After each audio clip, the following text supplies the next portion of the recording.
ஜெய் ஸ்ரீ மாத்ரே நமக. ஜெய் குருதத், ஜெய் குரு பரசுராம். நமஸ்காரம். நான் கரூர்ல இருந்து வல்சலா பணிக்கர், பிரசன்ன ஜோதிடர். இன்னைக்கு நம்ம மாசி மாத பலன்கள் கடக ராசிக்கு எப்படி இருக்குன்னு பார்க்க போறோம். இந்த மாசி மாதம் எப்ப பிறக்குது அப்படின்னா 13/2/2025 அதிகாலை 5:07 வந்து இந்த மாதம் வந்து பிறக்குதுங்க. இந்த மாதம் வந்து மூல நட்சத்திரத்துல பிறக்கிறது ரொம்ப ரொம்ப நல்லதுதான் உங்களுக்கு. ஆனா இந்த மாதத்துல அஷ்டமஸ்தானத்துல வந்து கிரக சேர்க்கை அதிகமா இருக்கு. 5 கிரகங்கள் இருக்கு. ஒண்ணு வந்து 2ஆம் அதிபதி, அதாவது குடும்பஸ்தானத்துக்கு அதிபதி அஷ்டமத்துல போய் இருக்கிறாரு. அதே மாதிரி நல்ல யோகத்தை கொடுக்கக்கூடிய செவ்வாய் உங்களுக்கு யாரு? செவ்வாய் வந்து 4 குடையவரும் 10 குடையவருமா இருக்காரு. 5 குடையவரும் 10 குடையவருமா இருக்காரு. அவரும் அஷ்டமத்துக்கு போறாரு. அதே மாதிரி ராகு இருக்கு, சுக்கிரன், புதன், எல்லா கிரகமும் 5 கிரகம் வந்து பாத்தீங்கன்னா எதுல இருக்கு? எங்க இருக்கு? 8ஆம் இடத்துல இருக்கு, அஷ்டமஸ்தானத்துல இருக்கு. அது போக குரு உங்களுக்கு காப்பாத்த இருக்காரான்னு பார்த்தா குருவும் போய் 12ல மறைஞ்சிட்டாரு. சரி, வேற யாரு இருக்கா அப்படின்னா பாக்கியத்துல யாராவது இருக்காங்கன்னு பார்த்தா அங்கேயும் சனிதான் இருக்காரு. ஸோ அதனால இந்த மாசம் எப்படி இருக்குன்னா ரொம்ப சூப்பரா இருக்கு அப்படின்னு நான் சொல்ல மாட்டேன். ரொம்ப ரொம்ப ஜாக்கிரதையாக இருக்கக்கூடிய காலகட்டம். ஒவ்வொரு செகண்டுமே விழிப்புணர்வோட இருக்கணும். அஷ்டமத்துல கிரகம் இருக்கு, என்னை இப்படி பயமுறுத்தி விடாதீங்கன்னு சொல்லாதீங்க. உங்களுடைய நலனுக்காக நான் சொல்றேன். விழிப்புணர்வோட இருங்க. அதாவது ஒவ்வொரு செகண்டும் கவனமா இருங்க. இல்ல அப்படின்னா பொதுவாவே கொஞ்ச நாளாவே கடகராசிக்கு காலகட்டங்கள் சரியில்லாம தான் இருக்கு. ஆனா இந்த மாசம் கூடுதலான கவனங்கள் தேவை. ஏன்னா அஷ்டமத்துல வந்து கிரக சேர்க்கை இந்த மாதத்துல மட்டும் இல்ல, அதோடைய இது இந்த மாதத்துல நிகழக்கூடிய ஒரு நிகழ்வு உங்களுக்கு ரொம்ப நாளைக்கு அந்த வழி வந்து டிராவல் பண்ணிட்டே போகும். அந்த மாதிரி ஒரு கிரக சேர்க்கைகள் இந்த மாதம் இருக்கனால ரொம்ப கவனமாக இருங்க. அதுவும் அஷ்டமத்துல இருக்கனாலதான் இவ்வளோ இதா நான் சொல்றேன். ஆனா இதே இப்படியே இருக்கு, எனக்கு இந்த மாசம் ஃபுல்லா கஷ்டமாவே இருக்குமானா இருக்காது. ஒவ்வொரு செகண்டும் மாறிக்கிட்டே தான் இருக்கும் உங்களுக்கு. ஏன்னா ஒவ்வொரு நாளைக்கும் ஒவ்வொரு நட்சத்திர பாதங்கள்ல போகும்போது கிரக நிலைகள் மாறும்போது உங்களுக்கு நல்ல அமைப்புகளும் இருக்கு. ஆனா எல்லா விஷயங்களையும் கவனமா, ஒரு கையெழுத்து போடுறீங்களா கவனமா இருங்க. ஒரு விஷயத்த ஸ்டார்ட் பண்றீங்களா கவனமாக இருங்க. வண்டி வாகனம் போறீங்களா, மைண்ட் சரியில்லை அப்படின்னா வண்டி வாகனங்கள்ல போகாதீங்க, நடந்து போங்க. அப்படி இல்லை அப்படின்னா ஆட்டோ பிடிச்சு போங்க, பஸ்ல ஏறி போங்க, ட்ரெயின்ல ஏறி போடுங்க, அப்படி போங்க. மைண்ட் சரியில்லாத போது செல்ஃபா நீங்க டிரைவ் பண்றீங்க, கார் டிரைவ் பண்றீங்க, பைக் டிரைவ் பண்றீங்க அப்படின்னா உங்களை மட்டும் கிடையாது, உங்களுக்கு வரக்கூடிய ஆப்போசிட்ல இருக்கவங்களுக்கும் அது பாதிப்பு ஏற்படுத்தும். ஸோ அதனால எல்லா விஷயங்களும் கவனத்தோட செயல்படுங்க. கடகராசிக்காரங்கனாலே ரொம்ப வந்து பர்ஃபெக்டான பீப்புள்ஸ். பர்ஃபெக்ட் அப்படிங்கிறத காட்டிலும் வந்து தன்னால மத்தவங்க பாதிக்க கூடாது அப்படின்னு நினைக்கக்கூடிய இந்த ராசிகள்ல வந்து தலையாய ராசி கடகராசி தான். நம்மளுடைய பாதிப்பு நம்ம கூட மட்டும்தான் இருக்கணும், மத்தவங்களுக்கு அது போயிடக்கூடாதுன்னு நினைப்பீங்க. நிறைய ஹெல்பிங் டெண்டன்சி இருக்கும். ஆனா இந்த மாதம் வந்து ரொம்ப கவனமா இருக்கணும். யாருக்காவது உதவி பண்றதுனாலும் யோசிக்கணும். முடிஞ்ச அளவுக்கு உதவியே பண்ணாதீங்கன்னு தான் நான் இப்படி சொல்லக்கூடாது. பட் ஆனா கால சூழ்நிலைகள் சரியில்லாத போது எல்லா விஷயங்களையும் கவனமா இருக்கிறது நல்லது. சரிங்க. தொழில் ரீதியா எப்படி இருக்குங்க அப்படின்னா, தொழிலுக்காக கடன் வாங்கியிருக்கீங்க அப்படின்னா, கடன் ரீதியா பிரஷர் இருக்கும். தேவையில்லாத பேச்சுக்கள வாங்குற மாரி இருக்கும். அது மன கஷ்டங்கள, சங்கடங்கள ஏற்படுத்தும். ஒரு சிலருக்கு வந்து பார்த்தீங்கன்னா, தொழில் வந்து இந்த மாதம் நீங்க எதிர்பார்த்த ரிசல்ட் கிடைக்காது. ஒரு பக்கம் ஆர்டர் வரும்னு சொல்லியிருப்பாங்க. ஆனா அது கிடைக்காம போயிருக்கும். ஒரு விஷயத்த எதிர்பார்த்துட்டு இருப்பீங்க. அது கிடைக்காம போறதுக்கு வாய்ப்புகள் இருக்கு. ஆனா திடீர்னு ஒரு அதிர்ஷ்டமும் இருக்கு. அஷ்டமம்ங்கிறது வந்து பார்த்தீங்கன்னா, திடீர் ஒரு அதிர்ஷ்டமும் இருக்கு. எதிர்பார்க்காத நேரத்துல எதிர்பார்க்கக்கூடிய விஷயங்களும் கிடைக்கும். சரிங்களா? நீங்க எதிர்பார்த்துருக்கவே மாட்டீங்க. ஒரு விஷயத்த எதிர்பார்த்துட்டு விட்டுட்டு இது கிடைக்காதுன்னு நெனச்சிருப்பீங்க. அந்த எதிர்பார்ப்பு திடீர்னு உங்களுக்கு கிடைச்சிரும். அஷ்டமம் வந்து திடீர்னு ஒரு ராஜயோக அமைப்பையும் செஞ்சிரும். அதுதான். ஏன்னா 2ஆம் இடத்த கிரகங்கள் பாக்குது. கட்டாயம் பண வரவுங்கிறது உண்டு. நீங்க நினைக்கக்கூடிய நேரங்கள்ல பணம் ஏதாவது ஒரு சூழ்நிலைகள்ல இருந்து உங்களுக்கு கட்டாயம் வந்துரும். அதுல நீங்க கவலையே பட வேண்டாம். ஆனா ஒரே ஒரு விஷயம், எல்லா இதுக்குமே வந்து தெய்வ வழிபாடு பண்ணிக்கங்க. இறை வழிபாடு ரொம்ப ரொம்ப முக்கியமானது. ஸோ அதனால தெய்வ வழிபாடு பண்ணிக்கங்க. பொருளாதார வாழ்க்கை அப்படிங்கிறது உங்களுக்கு ஸ்டாண்டர்டா தான் போகும். ஏற்ற இறக்கங்கள் இருந்தாலும் ரொம்ப கஷ்டம், பணத்துக்காக கஷ்டம் அப்படின்னு படமாட்டீங்க. அதனால கவலைகள வேண்டாம்.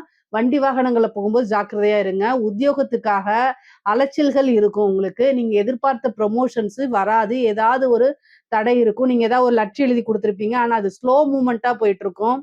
எதிர்பார்த்துட்டு இருப்பீங்க. உங்களுக்கு மேனேஜ்மெண்ட் கிட்ட சொல்லிட்டு இருப்பீங்க. எனக்கு சேலரி இன்கிரிமென்ட் வேணும்னு.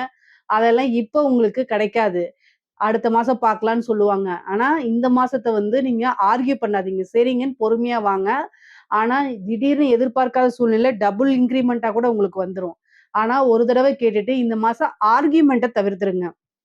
முக்கியமா மத்தவங்கள வந்து இரிட்டேட் பண்ணாதீங்க. உங்கள இரிட்டேட் பண்றதுக்குன்னு ஒருத்தவங்க வருவாங்க. அவங்க கிட்ட நீங்க என்ன செஞ்சிரணும், எஸ்கேப் ஆயி போயிரணும். எங்கேயாவது போயிருங்க. ஆனா அவங்க மூஞ்சில முழிக்காத மாரி போங்க. உங்க மனச கஷ்டப்படுத்துறதுக்குன்னு சில பேர் வருவாங்க. காலமும் சூழ்நிலையும் சரியில்லைன்னு வச்சுக்கோங்களேன், எங்கேயாவது யமதர்மராஜா நம்மளை அவங்களுடைய தூதர்கள நம்மளை அனுப்ப வச்சு கொலையா கொன்றுவாரு. அந்த மாதிரி அமைப்புகள்லாம் வந்துரும். பட் ஆனா என்னன்னா, இதுக்கு தான் தெய்வ வழிபாடு வேணும். இந்த தெய்வ வழிபாடு இருக்கும்போது, அவங்க அவங்களுடைய டியூட்டிய செய்வாங்க. ஆனா, அந்த தெய்வ வழிபாடு நமக்கு ஒரு கவசம் மாரி. எப்படி மழை பெய்யும்போது, நம்ம நனையாம போகுறது வந்து மழைய நிறுத்தணும்னு நெனைக்கிறது முட்டாள்தனம். ஆனா, கொடைய பிடிச்சிட்டு போறதுங்கிறது புத்திசாலித்தனம். ஸோ வந்து உங்க மேல மழை நனையக்கூடாது. மழை பேஞ்சுட்டு போகுது. ஆனா, நீங்க நனையாம இருக்கணுங்கிறது தான் பாயிண்ட். அதுதான் கால சூழ்நிலைகள் சரியில்ல, கிரக நிலைகள் சரியில்ல அப்படின்னா, தெய்வ வழிபாடு தான் நம்மளை காப்பாத்தும். இந்த ஒரு விஷயத்த நல்லா ஞாபகம் வச்சுக்கங்க. தெய்வ வழிபாடு தான் உங்களுக்கு கவசமா இருந்து காப்பாத்திட்டு இருக்கு. இத விட மோசமாக போகக்கூடிய கால சூழ்நிலைகள், நேரங்கள்லாம் இருக்கும்போது கூட, நீங்க இந்த நிலைமையில நல்லபடியா இருக்கீங்க அப்படின்னா, அது தெய்வத்துக்கு நன்றி சொல்லணும். மனசளவுல ரொம்ப உடைஞ்சு தான் போயிருப்பீங்க. ஆனா, இதுதான் உங்களுக்கு கடைசி கஷ்டம். இனிமேல் உங்களுக்கு கஷ்டமே வராது. ரொம்ப நல்லா இருப்பீங்க. அது மாரி நீங்க நெனச்சுக்கணும். பொதுவா 2ஆம் இடத்துல கேது இருக்குது. அப்ப வந்து வருமானத்துல கொஞ்சம் தடை, இது மாரி ஏற்ற இறக்கங்கள் இருக்கும். குடும்பஸ்தானத்துல பிரச்சனைகள் வரும். ஆனாலும் அத சரி பண்ணிக்க முடியும். வீண் வாக்குவாதங்கள தவிர்த்துடுங்க. அமைதியா போய்க்கங்க. அதான் ரொம்ப நல்லது. இல்லைன்னா சண்டை சச்சரவுகள் ஆகும். அப்புறம் பிரிவினைகள ஏற்படுத்தும். கணவன் மனைவியிடையே வந்து தேவையில்லாத வாக்குவாதங்கள நீங்க தவிர்க்கிறதா ரொம்ப நல்லது. இந்த காலகட்டங்கள்ல அட்ஜஸ்ட் பண்ணி போங்க. முக்கியமா கடகராசியில இருக்கக்கூடிய பெண்கள் ரொம்ப பொறுமை காக்கணும். ரொம்ப, ரொம்ப பொறுமை காமிக்கணும். அதே மாரி கணவருடைய தேக ஆரோக்கியத்துல கவனத்த செலுத்துங்க. ஏதாவது ஒரு பிரச்சனை அப்டின்னா, உடனடியா மருத்துவர கூட்டு போய் ஆலோசனை பண்ணிக்கங்க. திடீர்னு வந்து ஏதாவது ப்ராப்ளம் டாக்டர் சொல்றாரு அப்டின்னா, உடனடியா ட்ரீட்மெண்ட்டுக்கு போயிருங்க. ஏன்னா 8ஆம் இடம் ரொம்ப வலுத்திருக்கனால, அது பெண்களுக்கு மாங்கல்ய ஸ்தானம். அப்ப மாங்கல்யத்துல பிரச்சனைகள் குடுக்கறதுக்கு வாய்ப்புகள் இருக்கு. கவனமா இருங்க. அதே மாரி வண்டி வாகனங்கள்ல போகும்போது நீங்களும் கவனமா இருங்க. அறிமுகம் இல்லாத நபர்கள் கிட்ட பேசுறத தவிர்த்துருங்க. தேவையில்லாத கெட்ட பேர் வர்றது, தேவையில்லாத உங்கள பத்தி வதந்திகள், கிசுகிசு வர்றது, ஏதாவது ஒரு அவமானம் சூழ்றதுக்கு வாய்ப்புகள் இருக்கு. அதனால குலதெய்வ வழிபாடு பண்ணுங்க. உங்க இஷ்ட தெய்வ வழிபாடு பண்ணுங்க. இதெல்லாம் ரொம்ப ரொம்ப நல்ல அமைப்புகள குடுத்துரும் உங்களுக்கு. தலைக்கு வர்றது தலைப்பாயோட போகும்ன்னு சொல்லுவாங்கல்ல, அதுதான் தெய்வ வழிபாடு. ஸோ அந்த தெய்வ வழிபாட்ட பண்ணும்போது, உங்களுக்கு கவசமா இருந்து உங்களை பாதுகாக்கும். முக்கியமா வந்து பாத்தீங்கன்னா, இந்த உயில் சொத்து பிரச்சனைகள்லாம் இருக்குதுல்ல, அதெல்லாம் சால்வ் ஆயிரும். கோர்ட்டு கேஸ் பிரச்சனைகள்லாம் உங்களுக்கு நல்ல ஃபேவரா வரதுக்கு வாய்ப்புகள் இருக்கு.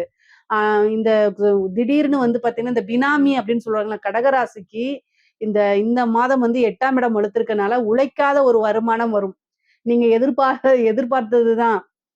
8ஆம் இடம்ங்கிறது வந்து பொதுவா சொல்லுவாங்கல்ல, "கெட்டவன் கிட்டிடில் கிட்டிடும் ராஜயோகம்னு" சொல்லுவாங்க. அது மாரி உங்களுக்கு வந்து பார்த்தீங்கன்னா, ராகு வந்து அஷ்டமத்துல இருக்கும்போது, ஒரு ராஜயோகத்தையும் குடுப்பாரு. அதுவும் 8ஆம் இடம் வந்து குருவோடைய பார்வையில இருந்து, கிரக சேர்க்கைகள் நெறைய இருக்கும்போது, இந்த பினாமின்னு சொல்லக்கூடியது ஒரு பெரிய பெரிய அதிகாரிகளோ, அல்லது ஒரு பெரிய பொலிட்டீஷியனோ, அவங்களுக்கு நீங்க பினாமியா இருப்பீங்க. கடகராசியில இருக்கவங்க யாராவது.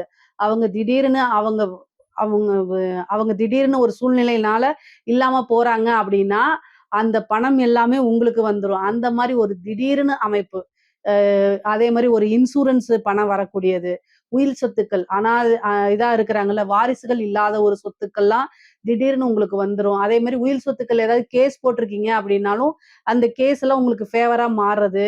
அதே மாரி உங்க மேல யாராவது கேஸ் போட்டிருப்பாங்க. அதெல்லாம் கிளியர் பண்றது. பஞ்சாயத்து பேசி அத சால்வ் பண்ணி சமாதானமா போறது. இந்த மாரி அமைப்புகள்லாம் இந்த மாதம் உங்களுக்கு உண்டு. குரு வந்து 6ஆம் இடத்த பார்க்குறாரு. கடன் ரீதியா பிரச்சனைகள் இருந்தாலும், அந்த கடன அடைக்கிறதுக்கு ஒரு டைம் லைனோ, ஒரு தீர்வோ ஏதாவது ஒரு சோர்ஸ் கட்டாயம் உங்களுக்கு உருவாகிரும். பொதுவாவே கடக ராசிக்கு வந்து அலைச்சல்கள் இந்த மாதம் நெறையாக இருக்கும். அதே மாரி மன உளைச்சலும் இருக்கும். ஆனா அது 2மே நிரந்தரம் கிடையாது. எல்லாமே நல்ல விஷயங்களா கட்டாயம் உங்களுக்கு மாறிரும். இந்த மாத இறுதியில நல்ல விஷயங்கள் நெறைய உங்களுக்கு நடக்க ஆரம்பிச்சுரும். அமைப்புகள் வந்து நல்லா இருக்கு. அதே மாரி புது மாற்றம் ஒன்று இருக்கு. தாயார் வழி சொத்துக்கள் வந்தே தீரும். தாயார் வழி சொத்துக்கள், ஆதரவுகள் இதெல்லாம் வரும். இவ்வளோ நாளா ஆதரவுகள் இல்லனாலும், இப்ப ஆதரவுகள் கிடைக்கும். நீண்ட நாளா இழுத்துட்டு இருந்த ஒரு விஷயம் உங்களுக்கு ஃபேவரா மாறுறதுக்கு உண்டான அமைப்புகள் இருக்கு. படிக்கக்கூடிய குழந்தைகளுக்கு படிப்புல ஆர்வம் வராது.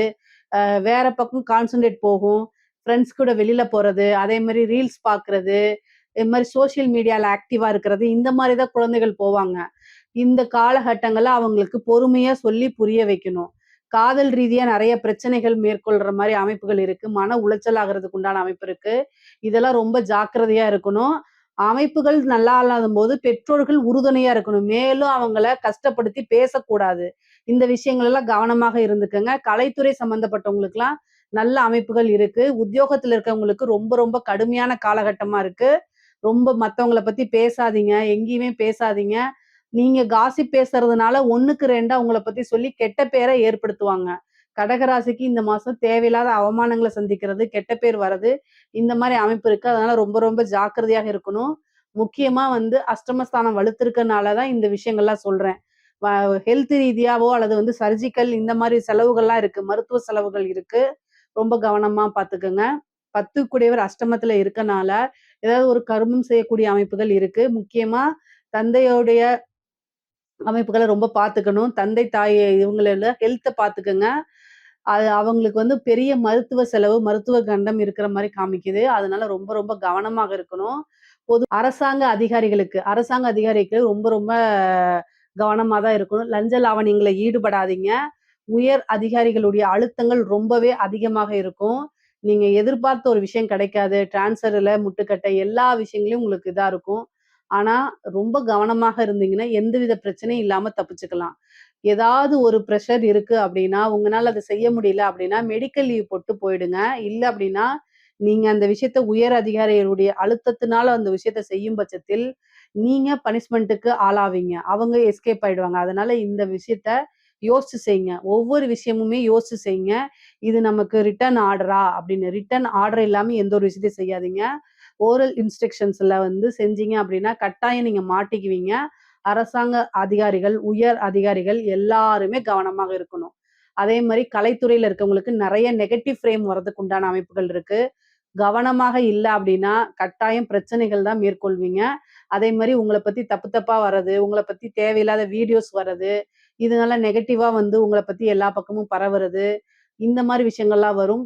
ஆனா எல்லாத்தையும் கடந்து தான் வரணும். ஒரு வாய்ப்பு வருதுன்னா, இவங்க நமக்கு எதுக்காக வாய்ப்பு குடுக்குறாங்க அப்படிங்கிறதெல்லாம் யோசிச்சு பண்ணுங்க. அப்பதான் வந்து வேற பிரச்சனைகள்ல போய் சிக்கிக்காம இருப்பீங்க. நெறைய ஏமாற்றங்கள சந்திக்கிற மாரி உங்களுக்கு இருக்கு.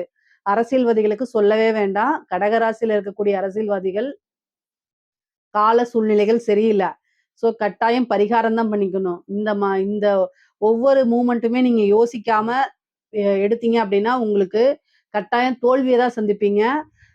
ஒரு எலக்ஷன் வருது அப்டின்னா, அந்த எலக்ஷன்ல வந்து வெற்றி பெறதுக்கு என்ன முயற்சிலாம் நீங்க எடுக்கணும்னோ எடுப்பீங்க. ஆனா, அதெல்லாம் நல்ல ரிசல்ட்டா உங்களுக்கு குடுக்காது. அத்தனையும் தோல்வியில போய் முடிஞ்சிரும்.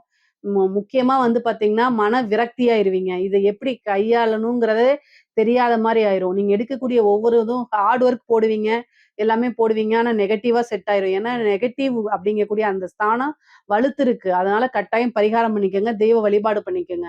அரசியல்வாதிகளுக்கு யாருக்காவது இந்த தேவைப்பட்டுச்சு, பரிகாரங்கள் தேவைப்பட்டுச்சுன்னா தனிப்பட்ட முறையில கேளுங்க. கட்டாயம் நான் சொல்றேன். ஆனா மிகப்பெரிய லெவல்ல நெகட்டிவான வாய்ப்புகள் தான் அதிகமா இருக்கு. அதனால கவனமா இருக்கணும். பொதுவாவே கடகராசிக்கு ஒவ்வொரு விஷயங்களையும் கவனமா இருக்கணும். ஹெல்த்தா இருந்தாலும் சரி, வண்டி வாகனங்கள்ல போகும்போதா இருந்தாலும் சரி, பிசினஸா இருந்தாலும் சரி, உத்தியோகமா இருந்தாலும் சரி, இந்த மாதத்த வந்து கடந்து வரணும். குலதெய்வ வழிபாடு பண்ணுங்க. இஷ்ட தெய்வ வழிபாடு பண்ணுங்க. காளிக்கு வந்து திங்கட்கிழமை ராகு காலத்துல காளி வழிபாடு பண்ணுங்க. காலங்கள் சரியில்ல அப்டின்னா, காலத்தை வென்றவளான காளிய வழிபாடு பண்ணீங்க அப்டின்னா, எல்லா பிரச்சனைக்கும் தீர்வு கிடைச்சிரும். இதுல ஏதாவது சந்தேகங்கள் இருக்கு அப்டின்னா, கமெண்ட்ஸ்ல கேளுங்க. கட்டாயம் நான் ஆன்சர் பண்றேன். நம்மளுடைய சேனல லைக் பண்ணுங்க, ஷேர் பண்ணுங்க, சப்ஸ்கிரைப் பண்ணுங்க. நன்றி, வணக்கம்.